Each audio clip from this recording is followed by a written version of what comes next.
ಸಾಹಿತ್ಯ ಸಮ್ಮೇಳನದಲ್ಲಿ ಕೇವಲ ಕುಣಿತದವರೇ ಇರಲಿಲ್ಲ. ಅಲ್ಲಿ ಸಂಗೀತ ವಾದ್ಯಗಳ ಸದ್ದು ಇತ್ತು, ಸ್ತಬ್ಧ ಚಿತ್ರಗಳ ಆಕರ್ಷಣೆಯೂ ಇತ್ತು. ರಾಜ್ಯದ ವಿವಿಧ ಶಾಲಾ ಕಾಲೇಜುಗಳಿಂದ ಜಿಲ್ಲೆ ಮತ್ತು ರಾಜ್ಯದ ವಿಶೇಷತೆಗಳನ್ನು ಪ್ರತಿಬಿಂಬಿಸುವ ಸ್ತಬ್ಧ ಚಿತ್ರಗಳು ಇದ್ವು. ಉತ್ತರ ಕರ್ನಾಟಕದ ದೇಸಿ ಸಂಗೀತ ನೆನಪಿಸಿಕೊಳ್ಳುವಾಗ ಡೊಳ್ಳು ತಮಟೆಗಳು ಥಟ್ ಅಂತ ನೆನಪಾಗಿ ಆಗ್ತವೆ. ಗಂಗಾವತಿಯ ಸಾಹಿತ್ಯ ಸಮ್ಮೇಳನದಲ್ಲೂ ಡೊಳ್ಳುಗಳು ಮೊಳಗಿದ್ವು.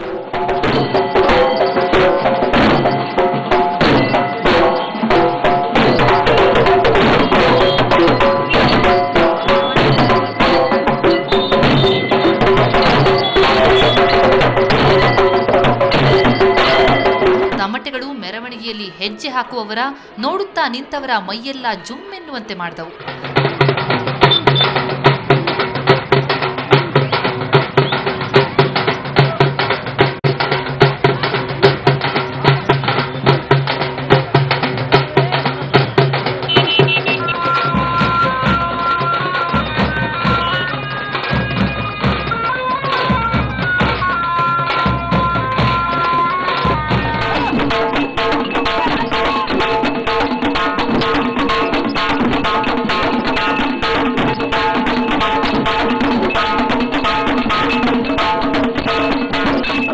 ವೀರಗಾಸೆಯ ಕುಣಿತವಿಲ್ಲದೆ ಉತ್ತರ ಕರ್ನಾಟಕದ ಯಾವುದೇ ಸಾಂಸ್ಕೃತಿಕ ಕಾರ್ಯಕ್ರಮ ನಡೆಯುವುದಿಲ್ಲ. ವೀರಗಾಸೆಯ ವೀರಭದ್ರ ಹೇಗಿದ್ದ ನೀವೇ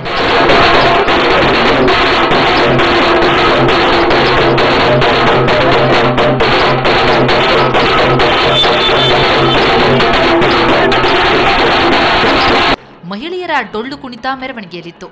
ಈ ಮಹಿಳೆಯರಷ್ಟೇ ಹುರುಪಿನಿಂದ ಡೊಳ್ಳು ಬಡಿದು ಹೆಜ್ಜೆ ಹಾಕಿದವರು ಈ ಬಾಲಕಿಯರು.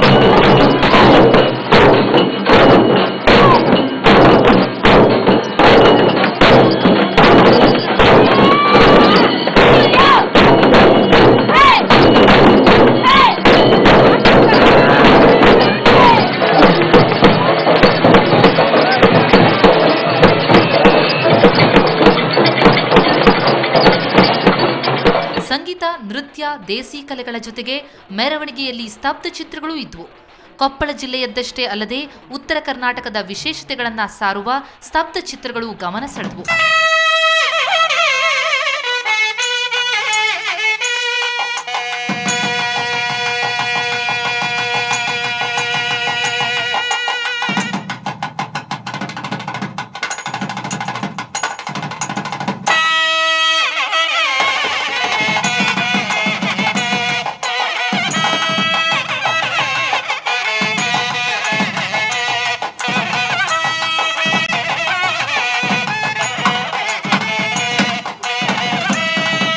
ಭತ್ತದ ಕಣಜ ಎನಿಸಿಕೊಂಡಿರುವ ಗಂಗಾವತಿಯದ್ದೇ ಸ್ತಬ್ಧ ಚಿತ್ರದಲ್ಲಿ ರೈತರು ಭತ್ತದ ತೆನೆಗಳನ್ನು ಬಡಿಯುತ್ತಿರುವ ಸ್ತಬ್ಧ ಚಿತ್ರ ಗಮನ ಸೆಳೆಯಿತು.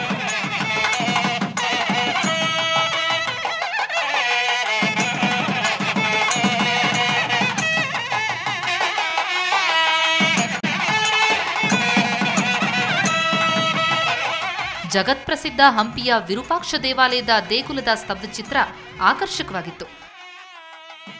ಬ್ರಿಟಿಷರ ವಿರುದ್ಧ ತೊಡೆತಟ್ಟಿದ ವೀರನಾಯಕ ಸಂಗೊಳ್ಳಿ ರಾಯಣ್ಣ, ಕನ್ನಡದ ಮಹಾನ್ ತತ್ವಕವಿ ಶಿಶುನಾಳ ಶರೀಫರ ಸ್ತಬ್ಧ ಚಿತ್ರಗಳಲ್ಲಿ ಮಕ್ಕಳು ಗಮನ ಸೆಳೆದರು.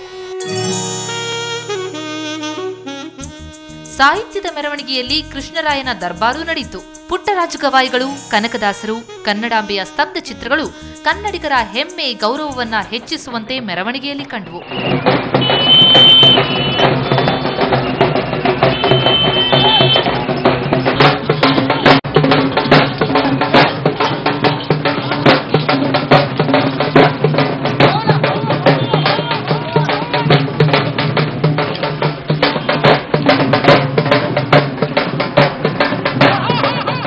ನಿಜಕ್ಕೂ ಗಂಗಾವತಿಯ ಮೆರವಣಿಗೆ ತುಂಬಾನೇ ಚೆನ್ನಾಗಿತ್ತು.